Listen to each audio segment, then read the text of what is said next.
إن الحمد لله نحمده ونستعينه ونستغفره ونتوب إليه، ونعوذ بالله تعالى من شرور أنفسنا وسيئات أعمالنا. من يهده الله تعالى فهو المهتد، ومن يضلله فلن تجد له وليا مرشدا.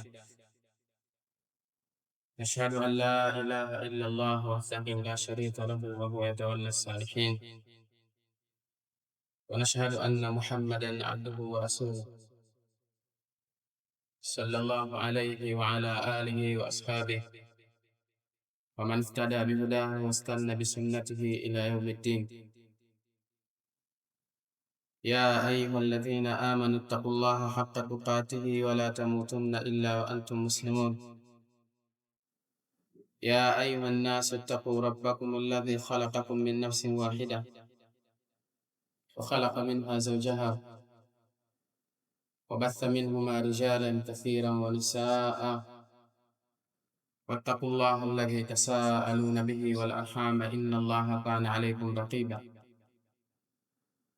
يا أيها الذين آمنوا اتقوا الله وقولوا قولا سديدا يصلح لكم أعمالكم ويغفر لكم ذنوبكم، ومن يطع الله ورسوله فقد فاز فوزا عظيما.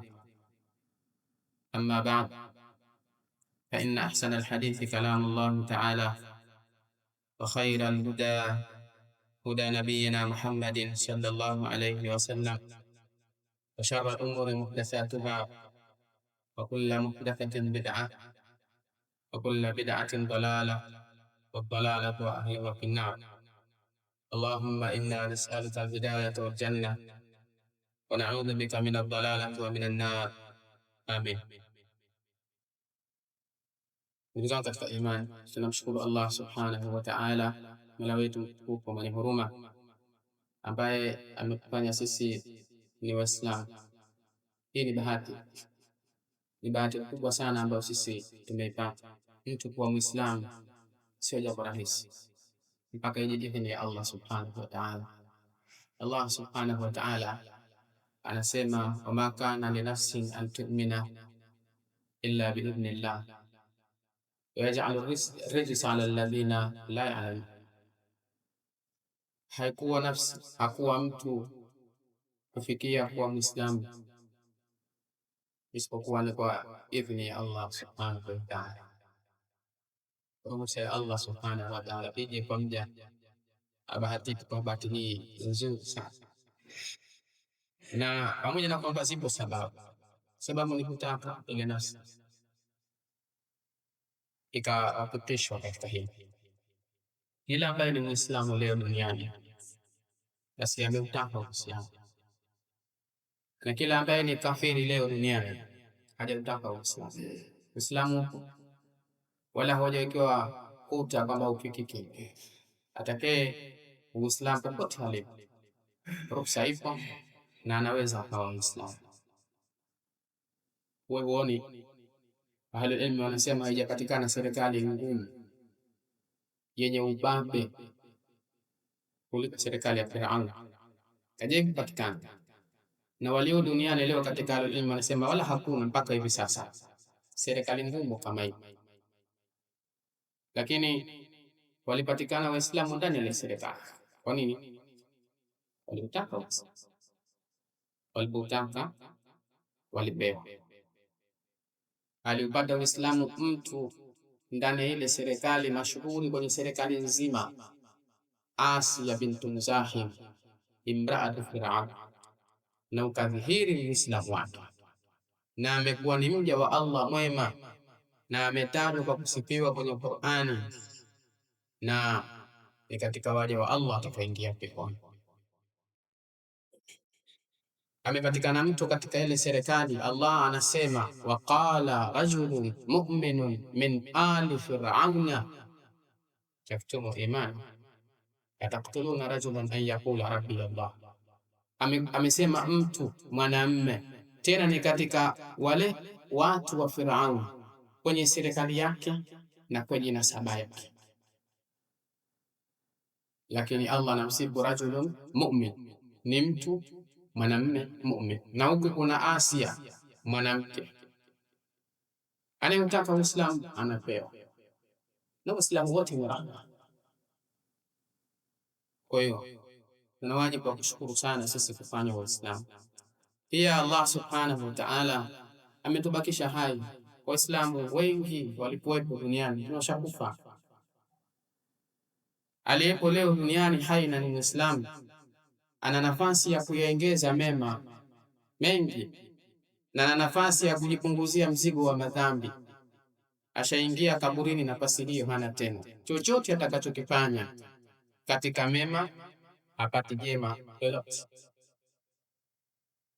Nimekuja katika riwaya moja katika waja wema, alimwota rafiki yake ambaye kashakufa. Wakati wanazungumza, anamwambia mkoje huko? Kamwambia huku sisi tunatamani mtu aseme subhanallah moja tu, alafu alipe ujira. Kuisema moja tu huku kwetu sisi kusema subhanallah, ambayo mtu atalipa ule ujira wake, khairun minad dunya wa ma fiha. Kwetu sisi ni bora kuliko dunia mnayomiliki huko. Hiyo dunia yote ile uko na vilivyo. Neno moja tu subhanallah la yastati'una ziyadatan min hasanat, hawezi kuongeza jambo lolote. Lakini sisi Allah subhanahu wa ta'ala pamoja na Uislamu ametupa bahati nyingine, tupo hai. Tusijitie ndoto za mambo mengi ya kidunia, yote yatapotea. Huu hai huu uwe kwetu sisi ni ngawira na faida kwenye kila shughuli, na huu hai kwetu ni sababu ya kupunguza mizigo mingi ya madhambi ambayo tumejitwisha hatuiwezi. Walau akhadha Allahu an-nasa bima kasabu ma taraka ala dhahriha min dabba walakin yuakhiruhum, lau kama Allah subhanahu wa ta'ala atawaadhibu waliopo duniani kwa madhambi yao, asijihesabu mtu yoyote yuko safi. Ma taraka ala dhahriha min dabba, asingembakisha hapa duniani hata mtu mmoja. Sote tuna madhambi ya kuadhibiwa, walakin yuakhiruhum ila ajalin musamma, lakini Allah subhanahu wa ta'ala anawabakisha watu kwa muda maalum, na sisi ni katika jumla ya muakharun, ni katika jumla waliobakishwa. Tupo hali duniani, tupunguze mizigo ya madhambi tuliyokwisha wenyewe.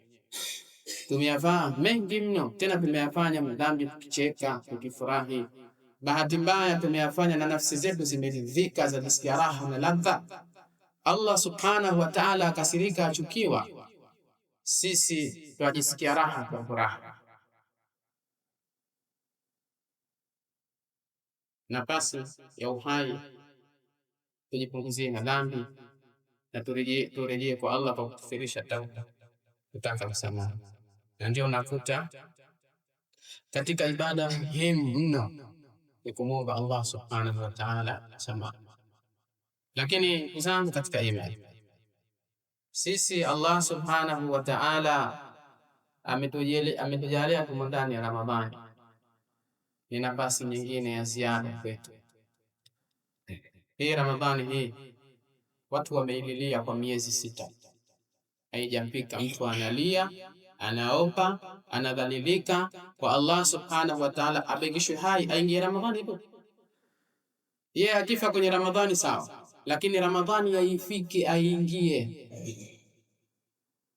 Wameilalamikia watu waliotutangulia kwa kuitaka ile Ramadhani, kwa kuiomba wafikishwe Ramadhani. Huenda sisi hakuna aliyeomba afikishwe kwenye Ramadhani, huenda ni wengi katika sisi, lakini Allah subhanahu wa ta'ala anatoa na anampa mja wake fadhila.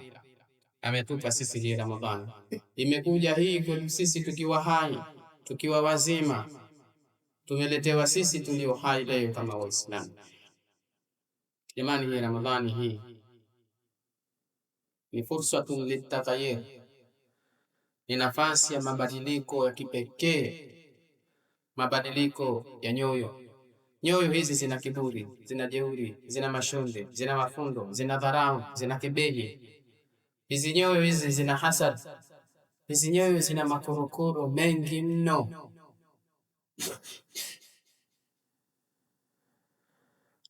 Nafasi ya mabadiliko kuzitoharisha hizi nyoyo ziwe ni qulubun salima, ziwe nyoyo zenye usalama. Hizi nyoyo ameumba Nabii Ibrahim alayhi salatu wassalam moyo salama. Kwa haja ya hilo, kuangalia nafsi insanun tahir, rasulun nabi, mtu tohara safi, nabii mtume, lakini anataka qalbun salim, anaomba moyo ulio salama.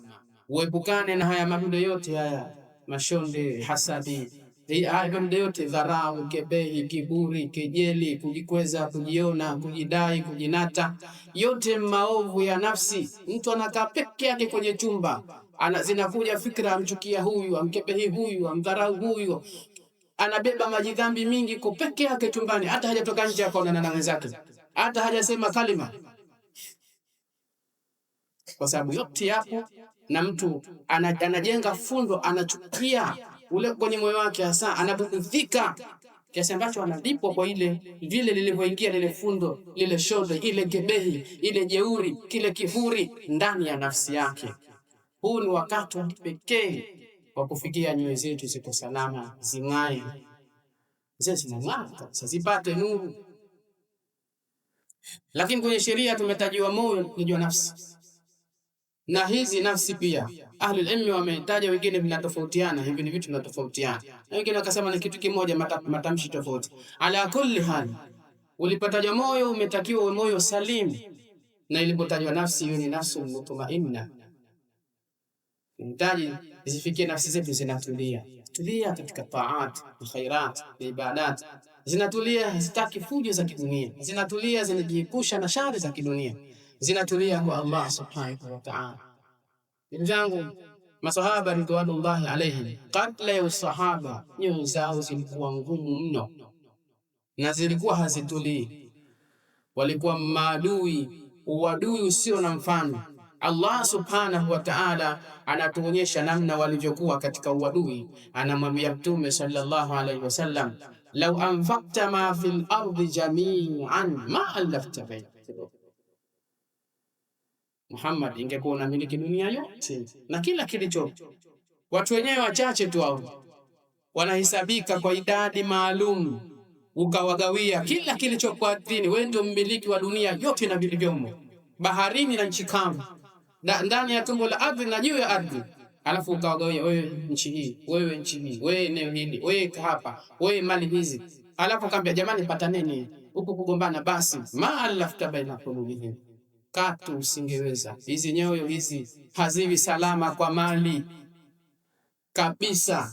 Hizi nyoyo hazikusanywi na ulimwengu, bali ulimwengu unawabagua ukiwatenganisha, ukiwaingizia ugomvi. Lakini Allah alafa bainahum, lakini Allah ndiye aliyewakusanya wakawaunganisha kati yao. Innahu nafsul mutmainna, kwa hakika zimefikia zile nafsi, ni nafsi iliyotulia. Kuna sehemu maalum zimefika zikaingia zile nyoyo, kila moja ikaingia pale, kama vile zilipanda zikaenda angani, zikaenda juu, zikavuka mbingu baada ya mbingu mpaka mbingu ya saba, mpaka sehemu maalum, pengine tahta al-arsh au inda sidratil muntaha. Kuna eneo hizo nyoyo zikafika zikaingia sehemu moja, ukaingia pale moyo wa Abubakar na Umar na Uthman na Ali na Abu Ubaida na Khalid bin Walid na Abu Musa al-Ash'ari na wengineo na wengineo na wengineo, wote katika masahaba wa Mtume sallallahu alayhi wasallam. Mtume akasifu, kal jasad al-wahid yatashtaka minhu udhun tadaa lahu sa'irul jasadi bis-sahri wal humma, nyoyo zenye utulivu na imani na amani kama mwili mmoja wote. Wakati ambapo ukiwatoa waumini, mtu mwingine yote amekosa nafsul mutmainna, ukiwatoa hawa, Allah subhanahu wa ta'ala anasema tahsabuhum jami'an wa qulubuhum shatta, utadhani wako shirika, serikali kubwa, wanapanga, wakipanga, wakipatana, wakifanya tupige hapa, tuatibu hapa, tuchukue mali hapa, tuwafunge hawa, tuwaue hawa, tutaona kama wamekubaliana hivi. La, almas'ala mas'alatul qulub, zinatazamwa zile nyoyo zikoje. Nyamzioni anaziona, anazisemea. Qulubuhum shatta, hakuna mpendaye mwenzake. Nyumba yao kabaitul ankabut, kama nyumba ya buibui, kila mmoja kule ni adui. Buibui akishajenga ile nyumba, yule mke na yule mume na wale watoto wote wanakuwa maadui, kila mmoja ni adui wa mwenzake. Yule mke anachokifanya amuua mumewe, na wale watoto anachokifanya wamuua mama yao, alafu nao wauana, wapigana wakauana wote, akabaki mmoja. Alafu wakizaana kazi yajirejea tena. Inna ahwana albuyuti labaitul ankabut tahsabuhum jami'an wa qulubuhum shatta, hawako sawa sawa, hawako shirika. Jamani, Ramadhani ni fursa ya kipekee ya kuzibadilisha hizi nyoyo, ifikie watu mutarahimin, mutaatifin, watu wanaoneleana huruma, wanaoneleana upole, wananyenyekeana, wanasikilizana, hawapingani, hawasukumani, hawabezani, hususan ahlus sunnah wal jamaa. Hasa ndugu zangu ahlus sunnah wal jamaa, Allah amewakirimu ahlus sunnah wal jamaa kwa dini ya Mtume sallallahu alaihi wasallam iliyo safi kabisa. Wasije wakaichafua watu dini waliopewa, wasije wakaichafua watu sunna waliobainishiwa, wasije watu wakajitenga na kheri waliosogezewa. Ndugu katika imani, Ramadhani ni fursa, nafasi muhimu ya kipekee ya mabadiliko kwetu sisi. Nyoyo, maneno haya, huu ulimi huu, haya maneno haya pia dhibiti, tuna maneno safi kabisa, maneno mazuri kabisa. Na ndio maana unakuta katika sheria sisi tunatoka tukithirishe kusoma Qur'an, tukithirishe kusoma adhkar, tukithirishe, na kila kitu tumewekewa dhikri. Atadili mara mtu akivaa nguo kuna maneno aseme, akivua nguo kuna maneno aseme, akivaa kiatu kuna maneno aseme, akitoka nje kuna maneno aseme, akiingia ndani kuna maneno aseme, akipanda gari kuna maneno aseme, baskeli, pikipiki, Honda, akishuka kuna maneno aseme, akipanda meli kuna maneno, akiwa msafiri kuna maneno aseme, akipandisha mlima, akipanda juu ya ngazi kuna maneno aseme, akishuka mlima, akishuka juu ya ngazi, kutoka kwenye ngazi kuna maneno. Kila anachokifanya kuna dhikri imewekwa afanye. Ulimi unazuiwa na mengi. Kwa nini? Alkhabithatu lilkhabithina walkhabithuna lilkhabithat. Alkhabithatu, maneno machafu, lilkhabithina, ni kwa watu waovu. Sasa yakitoka maneno ovyo ovyo, huyu mtu ni khabith, mwovu. Yakiwa anatoka maneno salama, safi, mazuri, huyu mtu ni tayyib. Wa tayyibatu, maneno safi, litayyibina, ni kwa watu wema. Ramadhani ni nafasi ya kipekee sisi ya kujisahihisha, tukawa na maneno mazuri sana, tuwe tayyibuna litayyibat, wema kwa maneno mema, isiwe kinyume yake. Ndugu katika imani, na katika vitu muhimu ni sisi katika kipindi hiki kufurahi na kupenda kukaa katika msikiti. Hii misikiti hii ilipoamrishwa ijengwe, ilipoamrisha hii itoe manukato, hii misikiti hii sisi tunatakiwa tuiishi. Takriban wengi katika sisi tumezizoea maskani. Angalia, Mtume kashatahadharisha na sote tushasikia tahadhari ya Mtume sallallahu alaihi wasallam, ihdharu waljulusu bituruqat, tahadharini na kukaa kwenye maskani. Lakini takriban wengi au sote tumekana ni watu katika watu wa maskani, na nyakati tulizotumia maskani hazifanani na nyakati tulizotumia misikitini. Kukaa msikitini mtu akaliwazika na kusoma Qur'ani na kusoma adhkar, hajisikii raha, haliwaziki. Lakini kukaa maskani akazungumza, akatia story, ajisikia nafsi yake inaburudika. yawaje nafsi zetu zisikie furaha na viumbe na ziliwazike na viumbe, alafu zisisikie furaha na Allah zikawazika na Allah subhanahu wa ta'ala. Hii Ramadhani ni nafasi muhimu ya kuhama maskani. Sisi tuiishi misikiti, ndugu zangu, tuiishi katika kila wakati ambao sisi hapo tumemaliza pirika za lazima. Walikuwa masahaba wa Mtume sallallahu alaihi wasallam, funga zao wanakimbilia misikitini, hawakai manyumbani na wala wanapunguza pirika za kazi misikitini. Ukisoma sira kina Abu Huraira na wenzake na matabiina, wanasema nahfadhu siyamana, sisi tunalinda funga zetu, tunalinda Ramadhani yetu. Na si kwamba nje ya Ramadhani ni watu wa maskani, hapana, hauko hivyo, lakini waling'ang'aniza zaidi katika kipindi cha Ramadhani kukaa misikitini.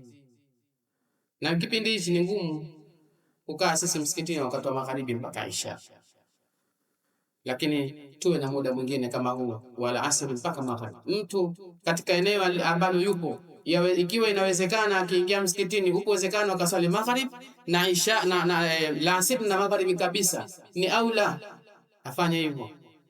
Mtume sallallahu alayhi wasallam anasema, ala adullukum ala ma yamhu Allahu bihi khataya wa yarfa'u bihi darajat, niambie kuna mambo Allah anafuta sana makosa na anainua sana vyeo.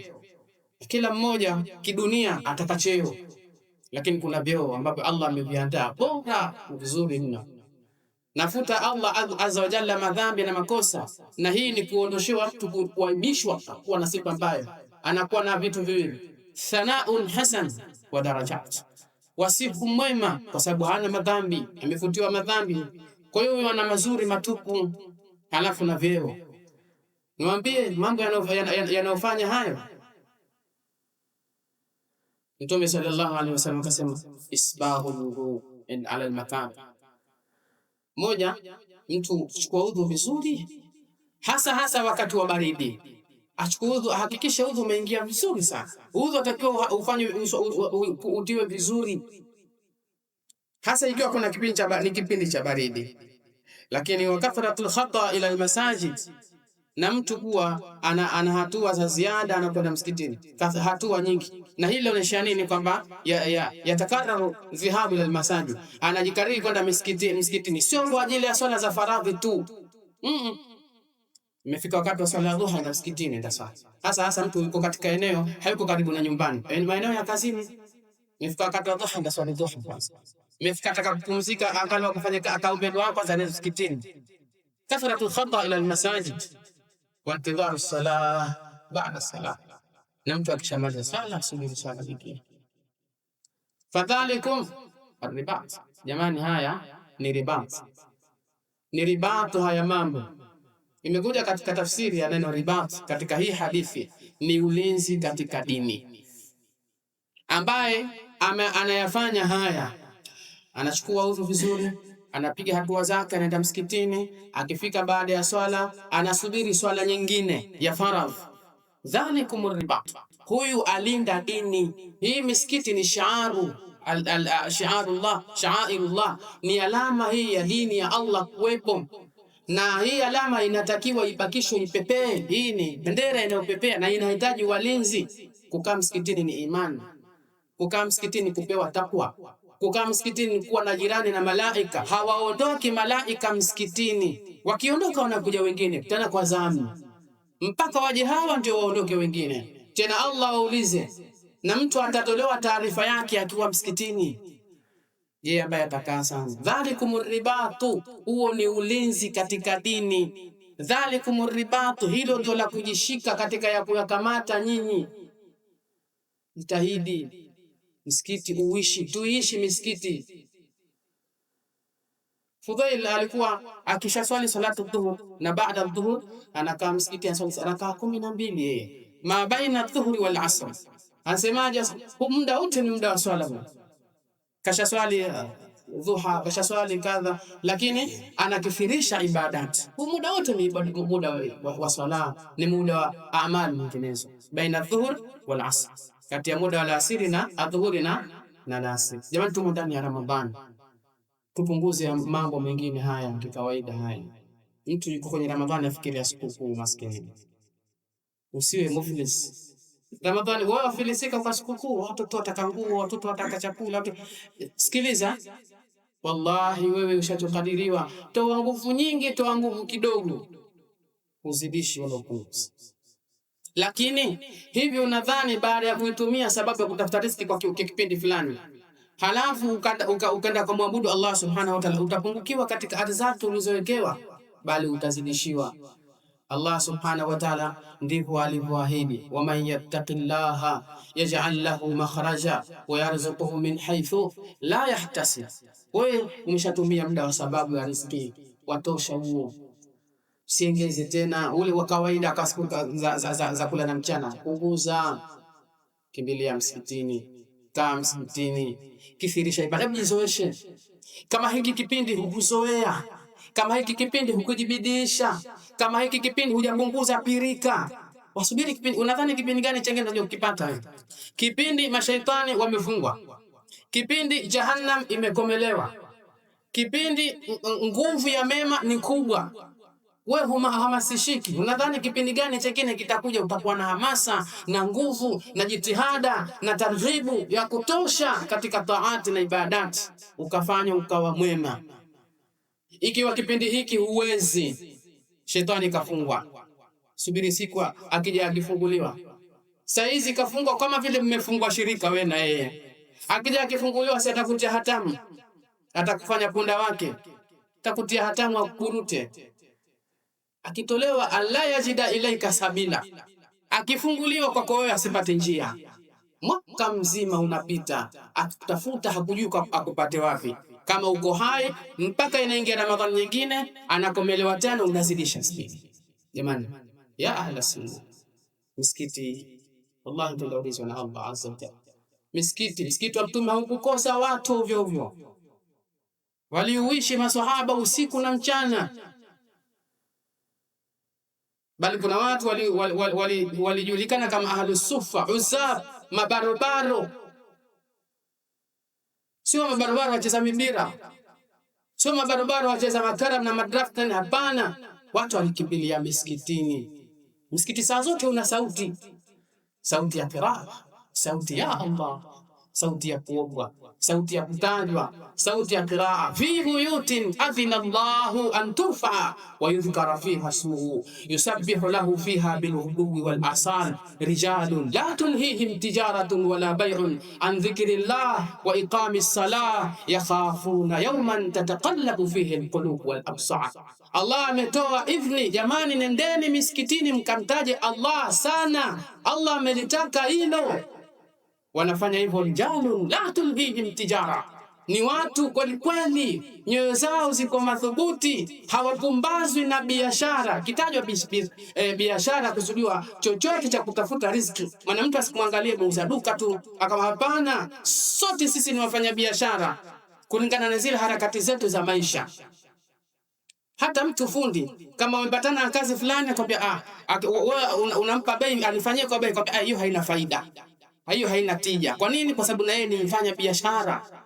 Sote ni wafanya biashara, lakini kuna kipindi Allah anasema la tulhihim tijaratun wala bay', hawapumbazwi na kutafuta na wala kwenda kununua. Anafikiria nipate maua ya sikukuu, nipate vyakula vya sikukuu. Hawapumbazwi na bay'un an dhikrillah, wakaacha adhkar, wakaacha kumtaja Allah, wakaacha kumwabudu Allah subhanahu wa ta'ala. Ya ahla sunna, tunaulizwa siku ya Kiyama, Ramadhani tumeikirimu vipi? Misikiti tumeishi vipi? Tunauliza Allah subhanahu wa ta'ala. Wa bil akhas maskini tunakumbushwa kiafia. Wallahu musta'an wal hadi ila sawa'i sabil. Ndugu katika imani, tunasoma tafsiri al-Qur'an al-Azim.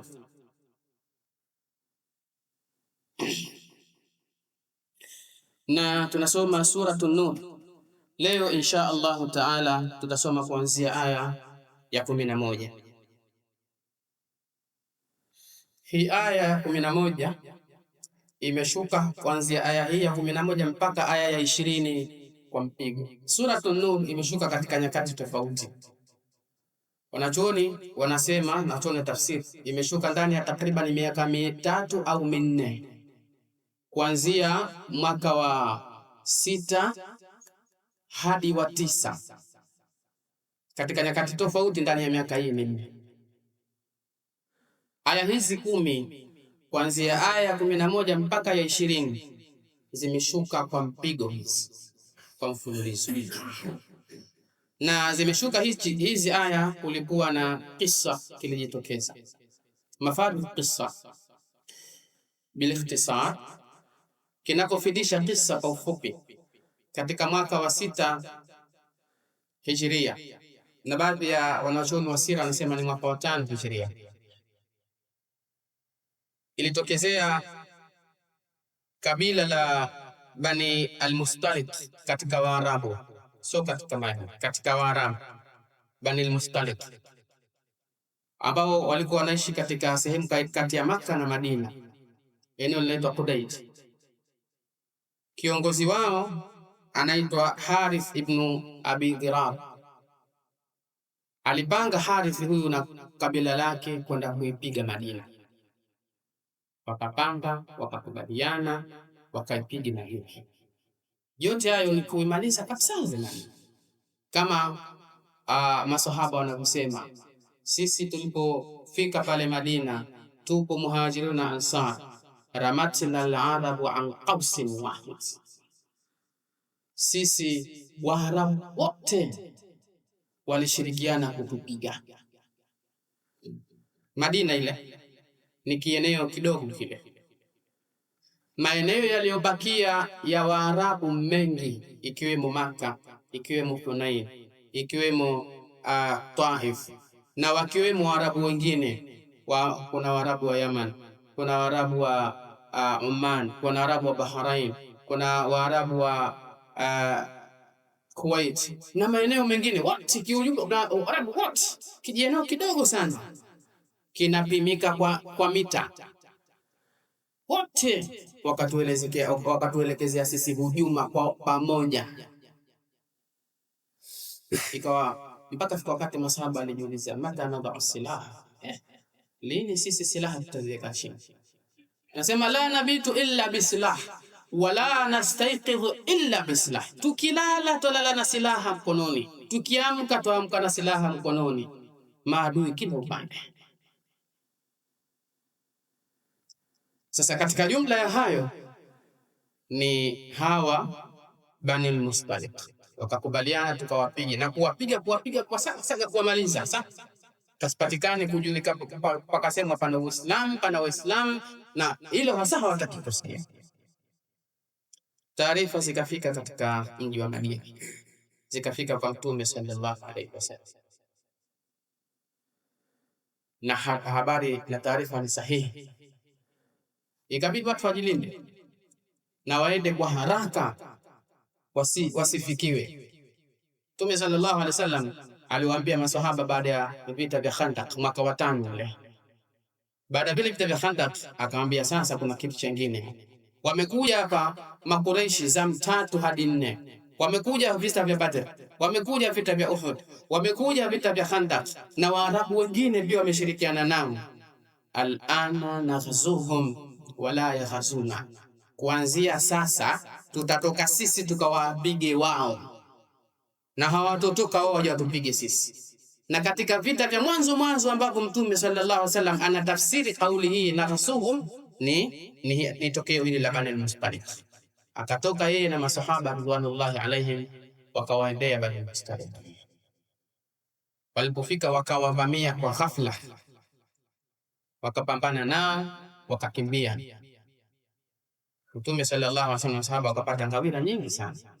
Vita vinaitwa Ghazwatu al-Muraisia, vita vya Muraisia. Na Muraisia ni kisima katika maeneo ambayo ya kwa Bani Mustaliq tupo, ni jina la sahihi, kisema eneo fulani hapo mtandaziko zuri. Wakakimbia, waliokimbia wakatekwa, waliotekwa wengi katika Bani Mustaliq, na wakapata ngawira nyingi sana. Wakaja nazo Madina, na katika waliotekwa ni Juwairia binti al-Harith. Juwairia Mtume sallallahu alaihi wasallam akamuoa, na mkubwa wa hili kabila ambaye ni Harith alislimu, ikawa ni mkwe wa Mtume sallallahu alaihi wasallam. Mateka wote waliotekwa maswahaba wakawaachia huru, wakasema asharu rasulillahi sallallahu alaihi wasallam. Likuwa washapata mateka, washapata watumwa, wakasema hawa ni mashemegi na wakwe wa Mtume alaihi salatu wasalam, wakawaachia huru. Alislimu Harith na pia wakaslimu katika kabila lake wote. Waliposlimu waliotekwa wote wakaachia huru. Hivi vita walipokwenda, Mtume alikwenda akamchukua mke wake Aisha ridwanullahi alaiha. Waliporudi vitani, wakafika sehemu fulani karibu na Madina, wakapunga kambi kwa kupumzika. Baadaye wakaondoka. Mama Aisha ridwanullahi alaiha aliondoka akaenda chooni. Alipoenda, wakati anarudi, anaangalia kifuani, alikuwa na mkufu wake, akaona hauoni, au akarudi kule kwenda kutafuta mpaka akapata. Baada ya kupata akarudi, kuja msafara ushaondoka, na ilikuwa anangamia wake. Halafu kuna haudaj, kama kijibanda fulani kinawekwa juu ya mgongo wa ngamia, lengo mtu akisafiri asipate jua na mvua. Sasa kikachukuliwa kile kihaudaj kikawekwa, naye alikuwa ni mwepesi wa mwili, alikuwa na miaka takriban 13 au 14 umri wake. Watu wakaona kama yumo, na ni wengi, walikuwa karibu watu 4 hawapungui. Wakakiweka pale kwa jua, yumo humu au wakaondoka. Kuja msafara ushaondoka, akasema kaka pale pale kasubiri. Ukaa baada ya muda, Mtume alimweka mtu abakie nyuma kwa kile kitakachopotea ili akiokote. Safwan ibn Mu'attal radhiyallahu anhu kufika akamuona mtu pale, ni Aisha radhiyallahu anha, sema inna lillahi wa inna ilaihi raji'un. Na ilikuwa ishafaradhishwa hijabu na niqabu kikamilifu, na amevaa nguo zake kamili, lakini alimjua kwa sababu alikuwa anamuona kabla. Alipofika akainamisha tu farasi wake, mama Aisha ngamia wake amesha akapanda, hakuna hata salamu waliotoleana, hata salamu hakusalimiana. Alafu akachukua ngamia huyo taratibu akaenda zake mpaka akakutana na jeshi. Katika hivi vita waliokwenda vitani alikuwepo pia Abdullah ibn Ubay ibn Salul, alikuwa katika waliokwenda vitani. Akaliona lile tokeo, Safwani na mama Aisha ndio wanakuja pale. Basi akapata eneo zuri sana la kusemea. Kuna kitu watu wanasema ukitaka kumuua mtu, ikishakuwa asali inamuua, usimpe sumu, mpe asali. Mungu kwa hiyo asali, si ndio inamuua hiyo? Alafu asali si ntamu, lakini yeye amuua. Usimpe sumu, mpe asali. Hata kuna tuhuma kafa kala ni kala asali, kila mtu aipenda. Kama kala sumu kapewa sumu, hilo jambo jingine. Sasa huu msemo huu maana yake ni ya zamani sana. Mtume sallallahu alaihi wasallam aliulizwa, man ahabbu an-nas ilaika, hivi katika watu wampenda nani sana? Qala Aisha, sema mimi nampenda Aisha. Watu wote hawa wampenda Aisha tu. Basi mina rijali, basi wanaume, katika wanaume nampenda sana nani? Abuha, nampenda babake Aisha. Ala, wakati mwingine mtu akasema sallallahu alaihi wasallam, la tuudhuni fi Aisha, jamani msijemkanikera kuhusu Aisha. Ala, kumbe hii ndio asali yako.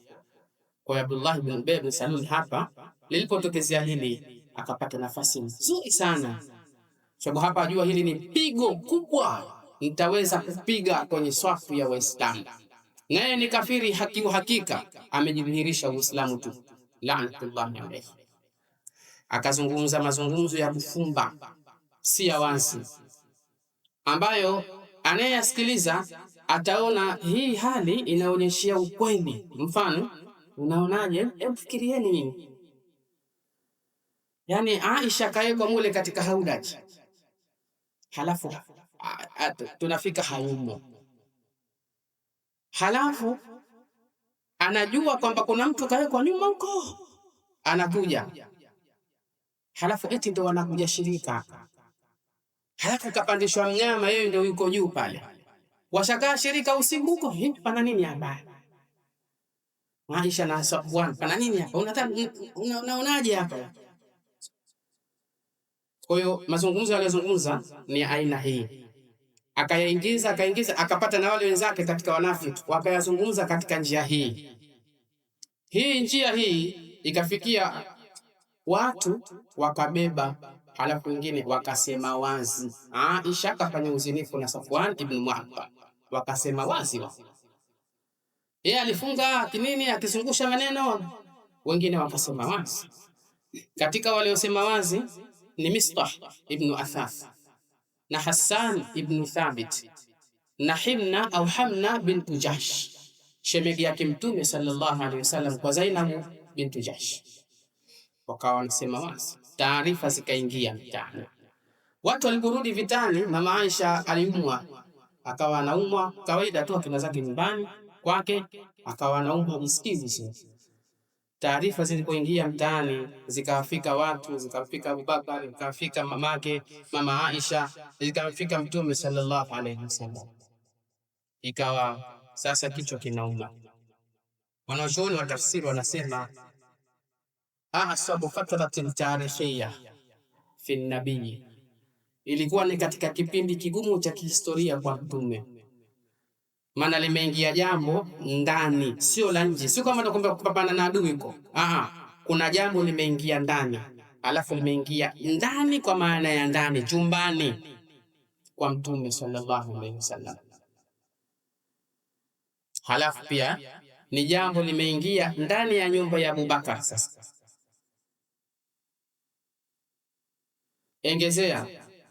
engezea kwamba Abubakar ni mkwe wa Mtume, Omar ni mkwe wa Mtume, Uthmani ni mkwe wa Mtume, Ali ni mkwe wa Mtume. Wakati watokeo hili hawa wote washapata ukwe na Mtume, wawili ni baba wakwe, wawili yeye ni baba mkwe kwao, ndio yanaingia mambo. Kila mmoja kashachafuliwa, maswahaba hawa wakubwa, kashachafuliwa Mtume, kashachafuliwa nyumba ile. Kilikuwa kipindi kigumu sana. Halafu na wahi ukakaa muda mrefu sana, takriban mwezi mzima hapajashuka aya yoyote, kimya, taarifa zinazagaa tu mitaani huko. Ikafikia wakati Mtume sallallahu alayhi wasallam akampata Osama, akamfuata na Ali, hebu njoo nihitaji ushauri, mnaniambiaje nyinyi kuhusu litokeo? Osama ibn Zaid radhiallahu anhu akasema kumwambia Mtume sallallahu alayhi wasallam,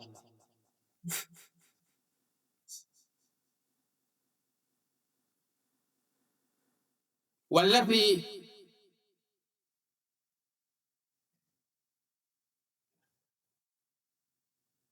ya Rasulullah. Osama akasema, ewe Mtume wa Allah, hum ahluka, watu wa nyumbani kwako, la na'lamu illa khair, mimi kama mimi sijui chochote, najua kuna khairi tu, mimi siamini hiyo. Sawa mkeo? Mimi siamini. Osama amezikuwa ni hibbu Rasulillah, kipenzi cha Mtume, kwa kataka ushauri kwa kwamba mimi sielewi. Ali bin Abi Talib radhiallahu anhu, yeye akamwambia Mtume, sikiliza, lima yudhayiqu Allahu alayka, lam yudhayiq Allahu alayka, Allah wewe hajakupa tabu na dhiki. Wanisau siwaha kathir, wanawake asiyekuacha mbona wako wengi tu. Ili akaashiria kwamba wewe kama vipi mwachi, yani ni ishara ya bali tafuta mwingine, huyu muachana naye. Lakini hiyo hatua ya kwanza. Cha pili, wa in tas'ala aljariyata tusdiquka alkhabar, mimi nakushauri kamuulize Barira. Alikuwa akikaa na Aisha bega kwa bega mpaka mama Aisha akamkomboa Barira, alikuwa mtumwa akamkomboa. Hebu kamuulize yeye, atakwambia taarifa ya uhakika hasa. Taarifa ya ninachokushauri mimi, utakachokipata kwa Barira ndio taarifa sahihi. Mtume sallallahu alaihi wasallam akamfuata Barira, akamuuliza, hal ra'aiti min shay'in yuribuki min Aisha? Barira, umeona chochote ambacho una wasiwasi nacho kuhusu Aisha? Barira akasema, walladhi ba'athaka bilhaqqi in ra'aytu 'alayha amran qattu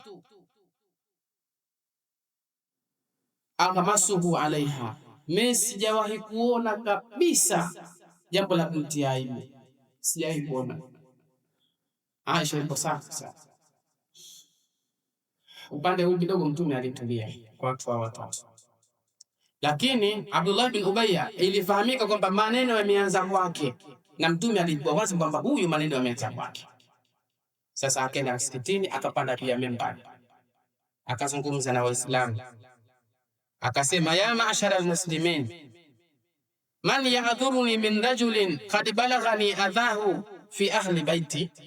Waislamu, nani ambaye ataniambia maneno ikawa mimi naona ni udhuru kuhusu mtu ambaye yamenifikia maudhi kutoka kwake, amesema kuhusu mke wangu, watu wa nyumbani kwangu, nani? Faqama Sa'd ibn Mu'adh. Sa'd ibn Mu'adh anatoka katika kabila la Aus, akasimama akasema ana a'dhuruka minhu ya Rasulullah, mimi nampa jambo la udhuru. In kana min al-Ausi darabna unqa, kama ni kabila letu mimi nakupa uhuru, sio mkamata kamuua, habari bishi. Wa in kana min ikhwanina min al-Khazraj, lakini kama katika wenzetu hawa Khazraj, fafaalna amraka, sitafanya utakapokuambia wewe. Kama ni katika kabila letu sisi wenyewe tuhukumu, tutamuua. Kama ni katika Khazraj tutasubiri utuambie. Akatokezea sauti kidogo za fujo, kwa sababu kuna mtu katika Khazraj akakataa, sema hapana. Lakini aliposema wenzake katika Khazraj akamwambia maneno yako wewe mnafiki na unawasaboti wana, akakataza hata kama alikuwa ni mkubwa katika kabila la Khazraj.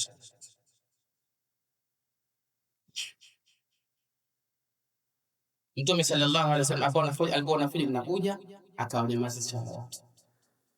Tukio ikaonyesha kwamba Mtume alayhi salatu wasallam ameona wazi kwamba shida hii inajitokeza na mtaa mzima unasema kuhusu Aisha na aibu yake iko kwangu, ni kwa huyu Abdullah bin Ubay ibn Salul.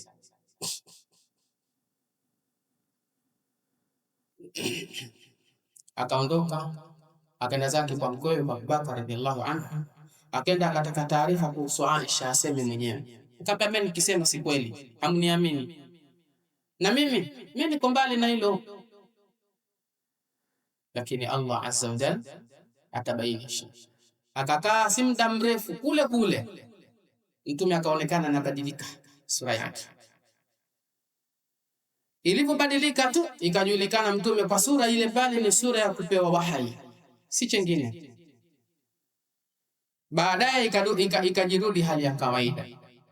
Ilipojirudi akamwambia Aisha, abshir qad nazala bara'at, furahi, zishashuka aya ambazo zinakutakasa wewe.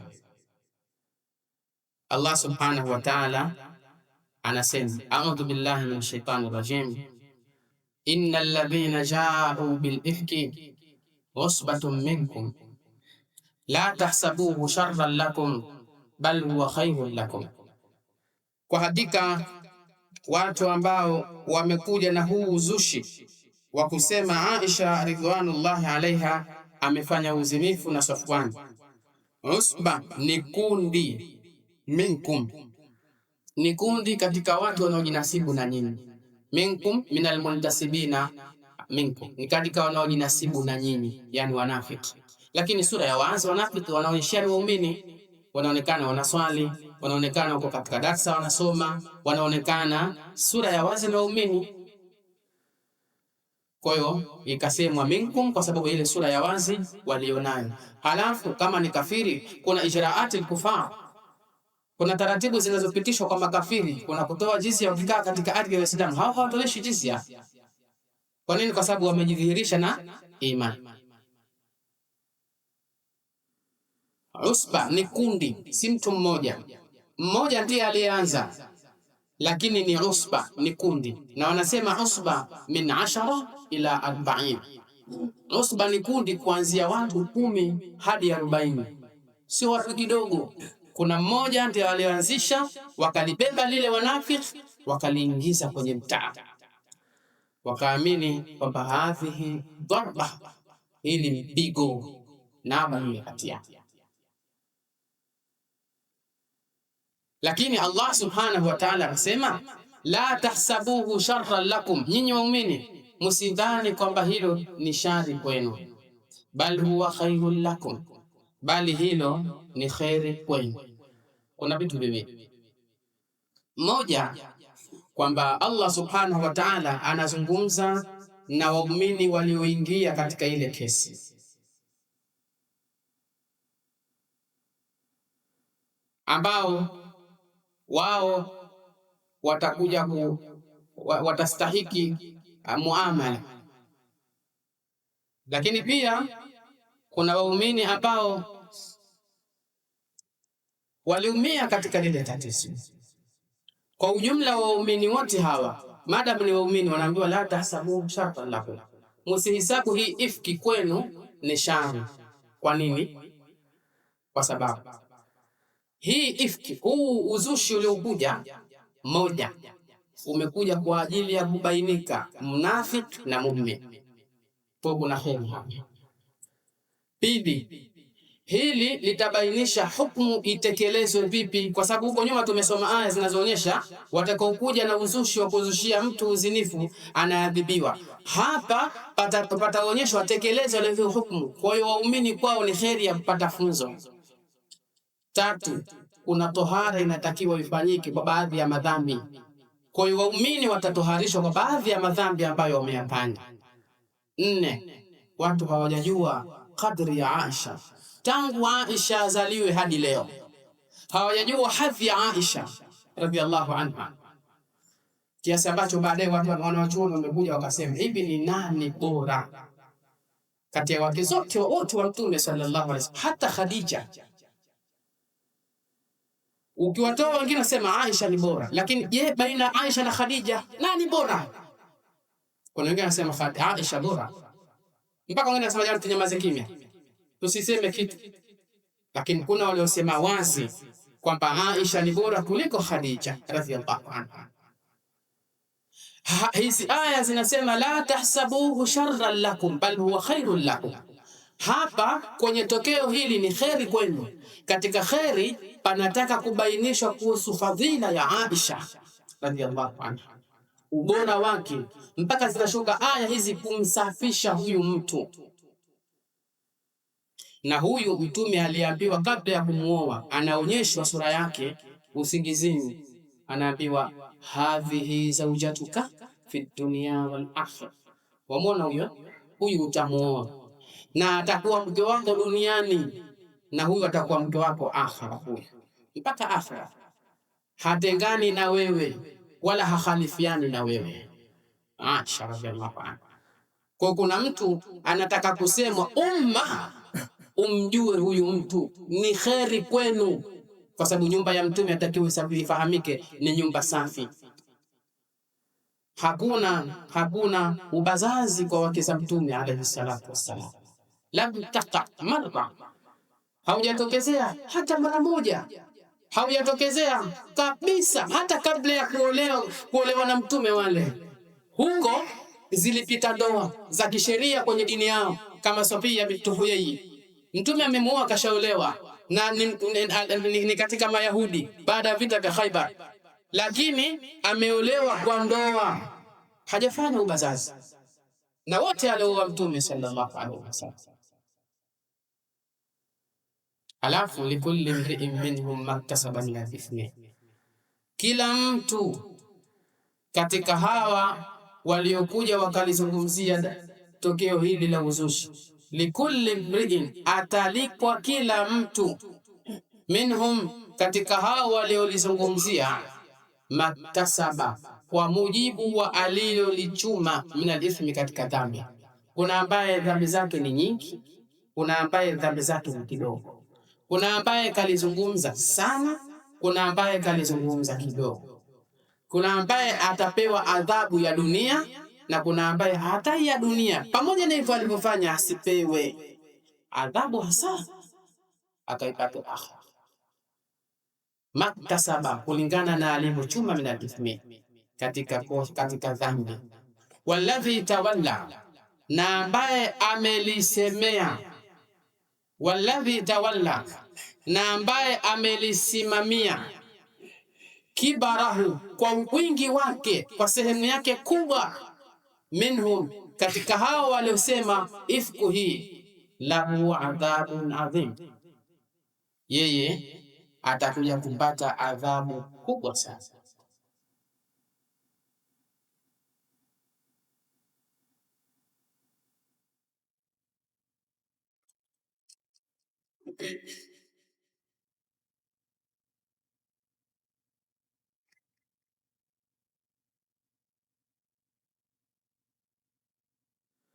Laula in sami'tumuhu, nyinyi waumini, si pale ambapo mlipolisikia hili lasema, dhanna almu'minuna walmu'minatu bianfusihim khaira, si wengedhani waumini wa kiume na waumini wa kike wao wenyewe wengejidhania kheri. Yalipokuja maneno ya kusema kwamba Aisha ridwanullahi alaiha ameingia katika tendo hili ovu, waumini wapolisikia si wangejidhania wao kheri. Dhanna almu'minuna walmu'minatu, wengedhani waumini wa kiume na waumini wa kike, lianfusihim, kwenye nafsi zao, khairan, kheri. Waqalu, alafu wakasema, hadha ifku, uzush. Lile mtu ilikuwa alihamishe tu, akisikia hivyo muumini wa kiume ambaye angesikia, aliyesikia ilikuwa alihamishe tu, sema hivi, mimi naweza hivi? Imani inakubali mtu kwenda kuondosha nguo yake mbele ya mwanamke? Wewe unajua thamani ya mwili wako? Wallahi, kama ukijifikirisha huo mwili thamani yake sio kila mtu auone. Sisi tumekaa na watu wanaume wenzetu peke yetu huko kwenye sehemu ni sakan boarding ni wapi, hajawahi kuona sehemu zao za mikono kipwani, hadi kuona tumbo shirika, watu wanaenda chooni wakikoga, wakirudi hadi kuona, tashangaa. Mpaka wakati tuhoji katika njia ya kujipendekeza kupata kujua fikra ziko wapi. Sasa tuko shirika miaka 2 mitatu, wengine wanakaa mtu amevaa singlet tu, amekaa kuzungumza yeye. Sasa singlet kuivaa kwake katika hali ile labda wetanana, yani akiondosha nguo kajifunika shuka, nguo zake za mikono mirefu, anasema jasadi mukaa, mwili wangu umeshima sana, yani mwili wangu, nafsi yangu haikubali mtu anione kifua. Mwanamume mwenzangu sawa, anione kifua, nafsi yangu haikubali kabisa. Sisi leo takatuoneshe bikini mbili yenyewe hivi na nini. Sasa hili yeye hawezi, yeye akaiondoshe nguo kwenye sehemu ambayo haijaruhusika kabisa. Sasa hili ndio Allah analisemea, nyinyi waumini mpolisikia kuhusu Aisha, hebu jifikirie ni nyewe wenyewe, mwaweza? Kuna watu hawawezi kuonekana vifua vyao, wanaume kuonekana na wanaume wenzao kifua hawezi. Hivi ataweza kuonekana mwili wake na mwanamke? Ataweza kuondosha nguo akakae faragha na mwanamke? Na wanaume na wanawake pia wanaambiwa hivyo. Mkisikia hilo kwa Aisha, hebu jifikirieni nyinyi kama ni waumini kweli, hebu jifikirieni nyinyi kweli hasa kwa imani yenu waweza kufanya hivyo. Ikiwa wewe huwezi, halafu ile uliamini inawezekana kwenye mtu ambaye unajua kakuzidi fadhila. Aisha najua wazi kawazidi. Mtume sallallahu alaihi wasallam hakipendi kitu isipokuwa kina khairi nyingi mno. Man ahabbu an-nas ilaik, nani wampenda sana, apendeza sana kwako? Asma Aisha ni Aisha. Kwa nini? Kwa khairi alizonazo nyingi.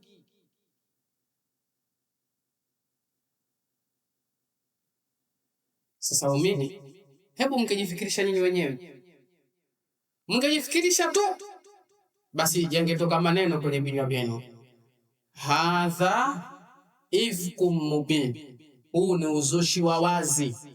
Madamu wewe huwezi, na huyo mu'min kama Aisha, ndio kabisa, hilo haliwezekani.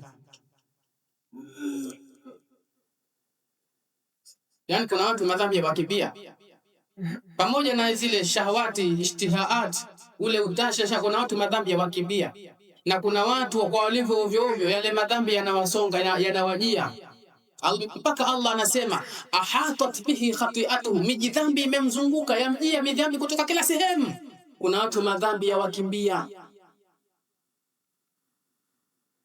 na mema ndio yanawajia.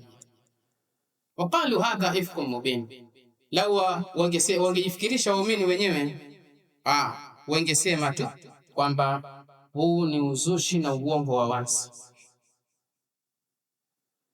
Na wanasema wanachuoni tafsiri katika ambao hii aya inawasifu ni Abu Ayyub al-Ansari na mke wake. Katika hao mu'minuna ambao wao wana sifa, wa kike ni mke wake Abu Ayyub, na waumini wa kiume ni Abu Ayyub al-Ansari radiyallahu anhuma.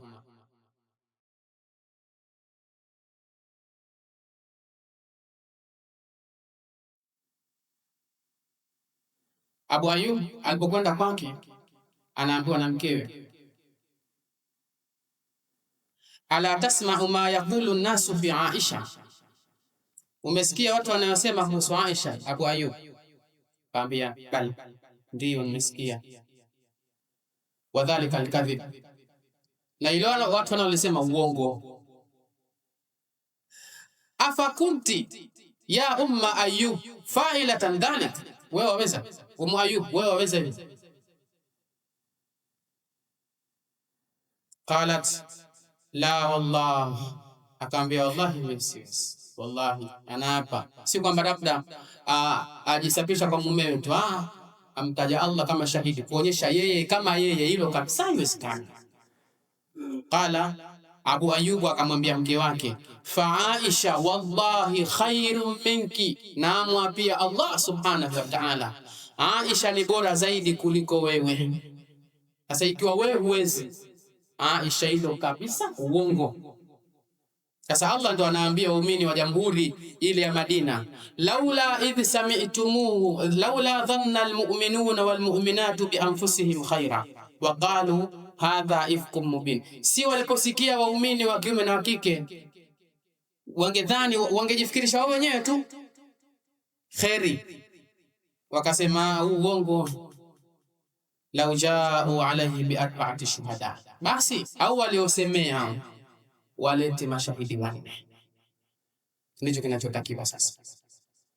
Waliosema kuhusu Aisha walete mashahidi ili ithibitike ni kweli, na ikishathibitika ni kweli itasimamishwa haddi adhabu kwa Aisha, na walete mashahidi wanne. Fa idh lam ya'tu bishuhada, na kama hawatoleta mashahidi, fa ulaika inda Allahi, hao kwenye hukumu ya Allah, inda Allahi, mbele ya Allah subhanahu wa ta'ala, humul kadhibun, ni waongo.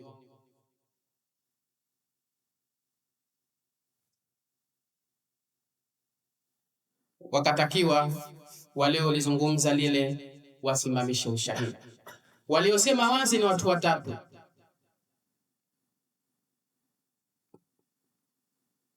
Mistah na Hassan na Himna ridwanullahi alayhim. Hale tena ushahidi, wakakusanywa, wakatakiwa wasimamishe ushahidi. Mmepata wapi? Kama mmesikia nani? Mmesikia vipi? Maelezo hayako. Watu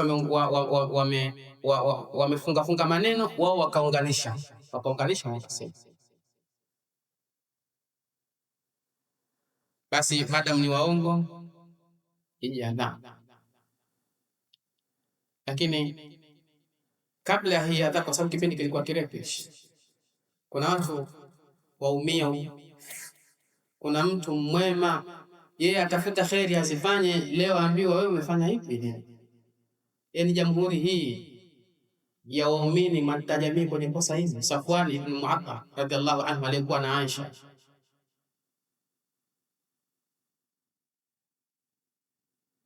Ile kosa na kipindi ndio kilikuwa kirefu, kila akikaa moyo wa muuma sema hapana, leo natoka naye. Alienda alimpiga usiku na alikaribia kumuua, alimpiga jeraha zuri kichwani, mweka haraka ikapatikana kuamua na kuzuia. Mungu wafukuta, mke wa mtume wanisimizia mimi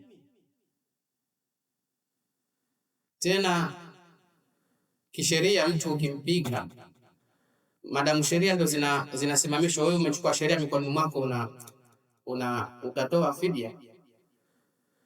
Lakini nilipotokezea lile, Safwan hakulipishwa, hakutosha fidia wala hakulipiziwa kisasi. Maana kuna kisasi, hakulipiziwa kisasi na wala hapakutolewa fidia. Zikashuka aya, na aya ziliposhuka na mikwajwa huyu Hassan, sababu yeye ndio kasikia moja kwa moja kwamba alisema hivi ni Hassan, na hadi leteni ushahidi. Wakakosa ushahidi, wakapigwa bakora 80, watu wote watatu, watu wakapigwa. Lakini kwa sababu Mtume sallallahu alaihi wasallam ni mkarimu na anajua kuhifadhi watu na nafsi zao, na Uislamu unatakiwa utekeleze haki yake, akachukua yeye fidia akampa Hassan kwa kule kupigwa, akajeruhiwa kichwa, akatoa fidia akampa kwa majeraha aliyopata. Salawatu rabbi wasalamu alayhi. Lakini waliopigwa ni watu watatu. Abdullah ibn Ubay bin Salul alifahamika ndiye aliyesema hakupigwa, na wenzake wote hawakupigwa, na ni usba kama aya zilivyosema, ni kundi safu, watu watatu, ni kundi kuanzia 10 na kwenda mbele, lakini hawakupigwa. Wanachuoni wametoa sababu mbili na zote zinashirikiana. Moja, wao kule kuzungumza kwenyewe walifunga hivi, matokeo yakaingia mtaani, tuhuma zikaingia moja kwa moja kwenye mitaa, lakini walifunga. Lakini hii ni moja, yani hawakusema wazi. Lakini pili, wanasema, na hii ni sababu kubwa mno, wanasema kwamba Allah kaahidi adhabu kwa huyo mtu. Allah amesema walladhi tawalla kibrahu minhum lahu adhabu adhim. Sasa kwa hili tokee vile, kama akipigwa mikwaji huyo litafuta adhabu, sababu hizi hududi hizi zinaondosha adhabu ya akhira. Sasa Mtume hakutaka adhibiwe duniani ili apate adhabu adhim. Kwa hili alilofanya, adhabu yake mutakhar, inawekwa, akaadhibiwa akhira yeye na wenzake kwa uzito wa tokeo na pale walipokwenda, na hasa kwa sababu ni munafiki, basi wakapatia adhabu akhira. Ama hawa ni waumini watuharishwe kabisa. Kwa hiyo hawakuadhibiwa wanafiki wote, ili wakapatia adhabu motoni.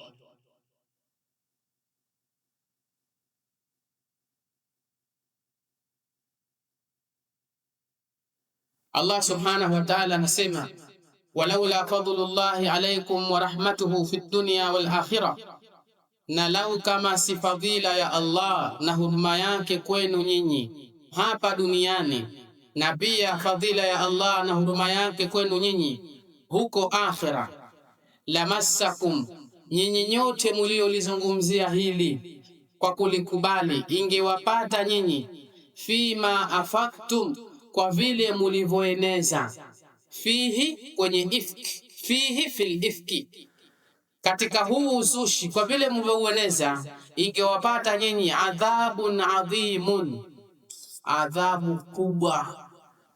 Lakini imekuja adhabu ndogo. Adhabu kubwa mmebushwa nayo, adhabu ndogo hivi ajadu, mmepata kutoharishwa kupigwa 80. Hii adhabu hii iliyokuja, hii ni fadhila ya Allah na ni huruma ya Allah kwenu. Kawahurumia hapa duniani na pia kawahurumia mmetoharishwa, hamna adhabu tena akhira. Laiti kama si hii adhabu iliyoletwa, lilikosa hili ingeaminiwa. Afifa bintul Afifi Siddiqa bintu Siddiqi tarmunahu bilfahisha, mtu tohara baba yake tohara, mtu mkweli baba yake Siddiq, mwamzushia kosa hili, mngepata adhabu kubwa. Lakini huruma ya Allah subhanahu wa ta'ala. Na hili linamhusu nani? Linamhusu Hassan ibn Thabit na Mistah ibn Athaf ibn Athaf na Himna bint Jahsh, kwamba nyinyi mtoharika. Hii fadhila ya Allah na rahma ya Allah kwenu, na kama sikupigwa huku basi adhabu yake ingekuwa kubwa sana. Na hili ahlul ilmi wanasema kuhusu madhambi. Jamani, dhambi yoyote anayoasiwa Allah subhanahu wa ta'ala, hiyo dhambi ina numusi, na numusi yake itamrejea mfanyaji wa dhambi hapa duniani, halafu anasubiriwa kwa dhambi hiyo akaadhibiwa akhera. Kila dhambi ina adhabu duniani na akhera, kama ambavyo kila taa ina faida ya kidunia na ya kiakhera. Italaqawnahu bialsinatikum, kumbukeni pale ambapo ilikuwa mukipeana huu uzushi kwa ndimi zenu. Watakuluna biafwahikum, na pia mkawa mnasema sema kwa midomo yenu. Ma, mnazungumzia jambo ambalo laisa lakum bihi ilmu, hamna elimu nalo. Yani mmefanya vitu viwili vya makosa kwa wakati mmoja.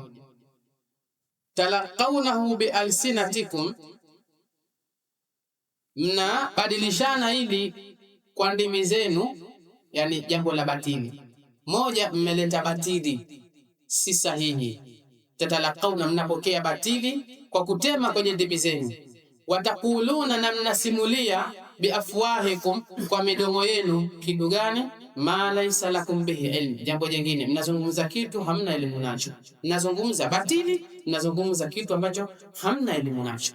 Na sentensi mbili hizi zote, ya pili imekuja kutilia taukidi ya kwanza, kwa sababu talaqi bil alsina, taqul bil afwa, ndimi na mdomo, yani ulimi na mdomo. Kuna wakati unasema kasema kwa ulimi wake, lakini kuna wakati kasema kwa mdomo wake.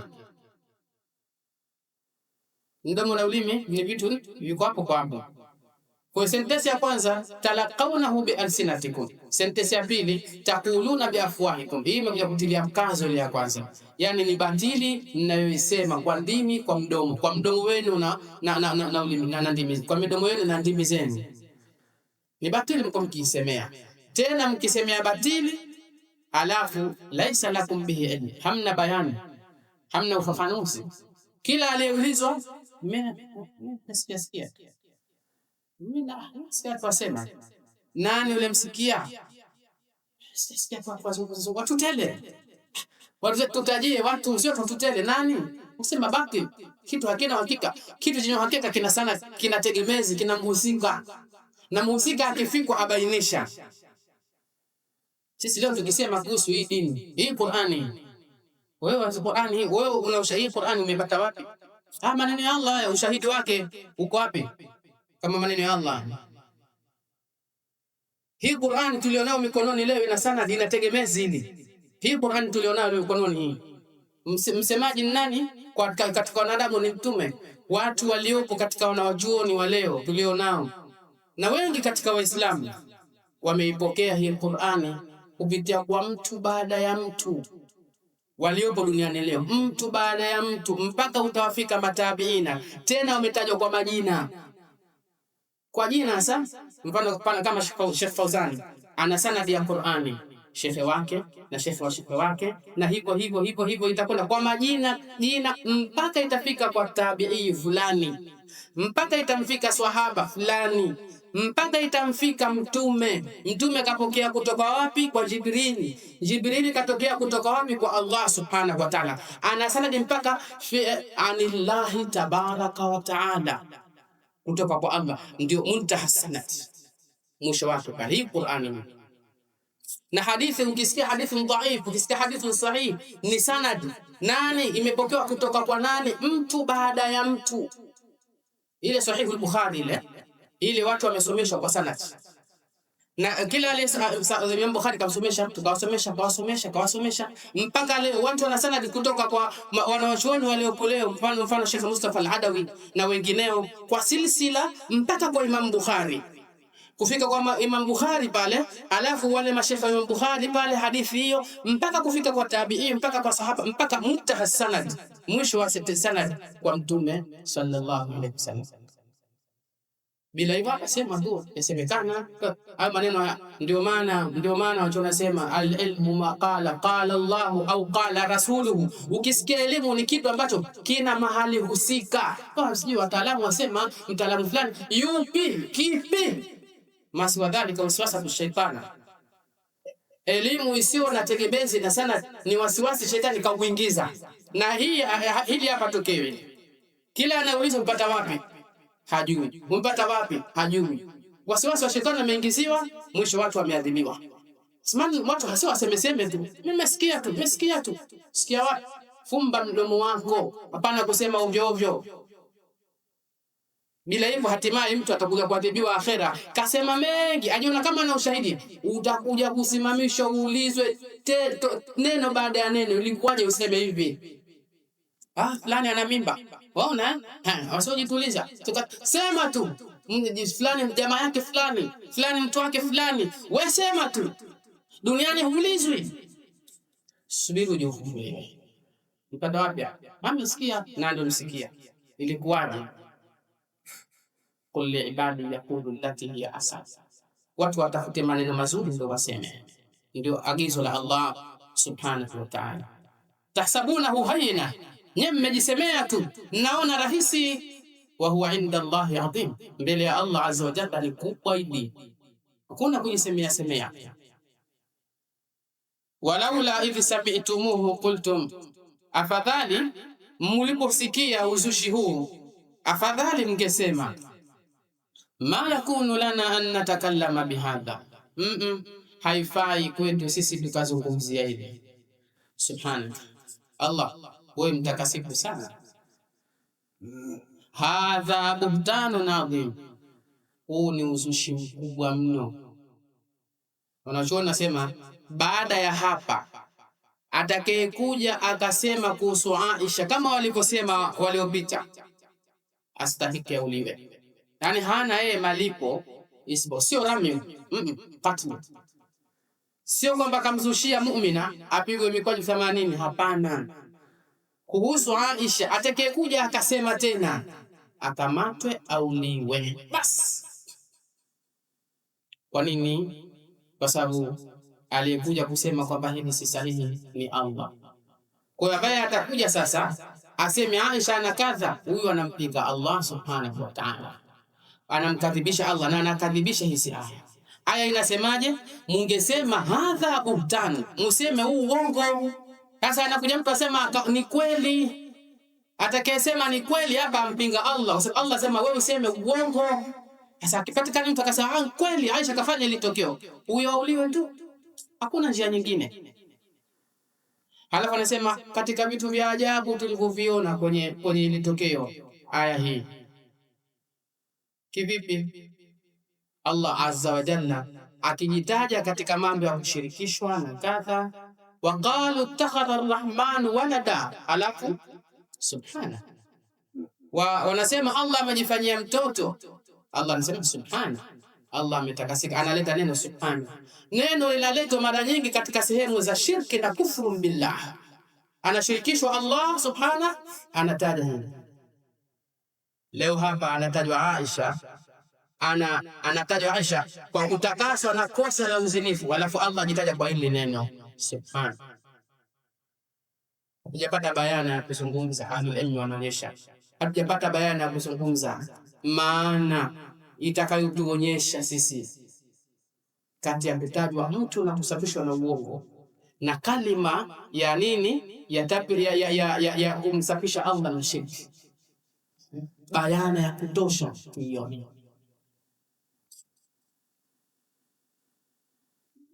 walaula idh sami'tumuhu qultum ma yakunu lana an natakallama bihadha, afadhali mlipolisikia lile mngesema si haitakikani sisi tuzungumzie haya. Subhanaka, ewe Allah umetakasika. Halafu mungesema hadha buhtanun adhimun, huu ni uzushi mkubwa. Yaidhukumullahu, Allah subhanahu wa ta'ala anawapa mawaidha, anawaidhi Allah azza wa jalla, an ta'udu, kutokukariri, limithlihi, kusema maneno kama yale, sio kwa yule, kwa mtu mwingine yote katika waumini. Msimkakariri, awe mwanamke awe mwanamme, abadan, kamwe msimkakariri maisha. Mtu hapo hapo alipofikia ishi hapo, aliyefanya ambaye hajafanya stop, abadan, maisha seme kitu. In kuntum mu'minin, lakini kama nyinyi mmekubali imani. Aliyekubali imani atanyamaza kimya. Wa yubayinu Allahu, na Allah subhanahu wa ta'ala anabainisha, yubayinu Allahu lakumul ayat, Allah anakubainishieni hizi hukumu. Wallahu alimun hakim, na Allah ni mjuzi sana, anawajua watu na ni mwenye hikma, anafahamu wapewe wao sheria gani kulingana na walivyo. Hizi hukumu anazibainisha kwa sababu yeye ni mjuzi na anajua hukumu inayostahiki kwenu. Innal ladhina yuhibbuna an tashia alfahisha, kwa hakika watu ambao wanapenda paenee uzinifu, fil ladhina amanu, kwa waumini, lahum adhabun alimun, watapata adhabu yenye machungu, fi dunya wal akhirah, duniani na akhira. Wallahu ya'lamu, na Allah anajua atawapa adhabu vipi. Wa antum la ta'lamun, na nyinyi hamjui namna mtakapopewa adhabu. Hili ni jambo jingine ambalo Allah analizungumza kuhusu haya masala ya uzinifu.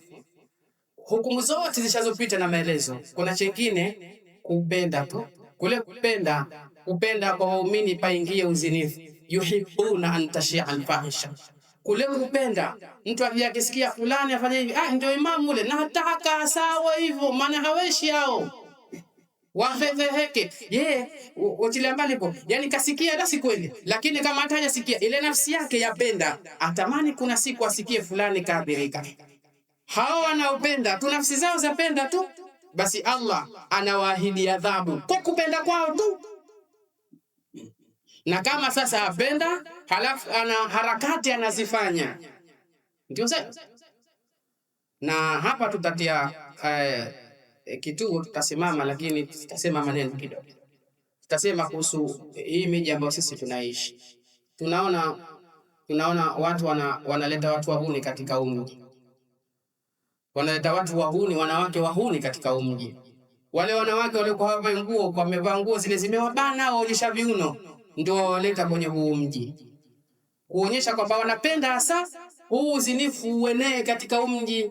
Maana huu mji makafiri wamo, lakini makafiri wa kiume wamo na makafiri wa kike wamo, lakini wale wa kike wanaonyesha angalau wafadhali kidogo, angalau ule wa desturi ya baadhi ya wanawake, angalau wanavaa kanga ile angalau kidogo, kwamba hawadhihirishi wazi wazi vile viungo vyao kama miili mebana, angalau wanavaa nguo za kutika hivi, si kwamba wanavaa stara, angalau kidogo tu wanafanana na baadhi ya wanawake wa Kiislamu katika zile nguo za kawaida wanazivaa. Lakini tunaona waletwa watu waovu kabisa, yani dhahiri shahidi kwamba hawa wamemujia ubazazi, watembea humo mitani, wanaingia mabarabarani hapo, wanaingia chochoroni, madukani, wafanyaje?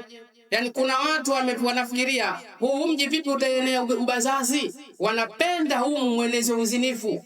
Yuhibbuna an tashia alfahisha, wanapenda ili kosa la uzinifu lienee, liwe wazi. Moja, kuhusu hao wanawake hao, Mtume sallallahu alaihi wasallam anasema kasiyatun ariyatun, wamevaa nguo zimewabana zivutie shahwa za watu vijana au za wanaume, sawa kama vile wako uchi. Mtume anasema ilanuhunna fa innahunna mal'unatu. Nyewe waumini, nyewe Waislamu, mkiwaona waombeeni laana, walaanini, kwa hakika wao ni watu waliopewa laana. Na mimi kwenye hili nitaka nianze, wote wanawake mnaoletwa nyinyi mmevaa hivyo viguo, Allah walaani laana kubwa nyinyi, Allah walaani laana nyingi, na mutoke kwenye hii miji. Nyinyi mabazazi na mmekuja kwa ajili ya ubazazi, halafu ndani ya Ramadhani. Laanatullahi alaikunna, laana za Allah ziwashukie, muhame kwenye hii miji madunati, mmelaaniwa nyinyi. Hii si miji, hii miji kuna waumini humu, kuna waumini wa kike humu katika hii miji, na kuna waumini wa kiume katika hii miji. Katika huu mji kuna waumini wa kike na wa kiume, na alama za imani yao ziko wazi kwa maneno na kwa vitendo na desturi na hali zao zote. Nyinyi mnapenda kwenye miji ambayo kuna waumini paenee ubazazi. Hiyo ni khiari yenu, ndio maana mmekuja, mmetaka nini? Allah walaani na Allah awaadhibu. Allah hapa ameahidi lahum adhabun alimun fi dunya, watalipwa adhabu yenye machungu duniani. Allah waadhibu nyewe wanawake nyewe mnaokuja nini. Lakini pia nao waliowaleta, kila ambao waliowaleta nyinyi, wote waliowaleta ni katika ambao yuhibbuna an tashia alfahisha, wanapenda ili kosa lienee fil ladhina amanu, kwenye jamii ya waumini. Au waliowaleta Allah walaani wote, na Allah waadhibu adhabu kali fi dunya, duniani. Na wanawachuoni wanasema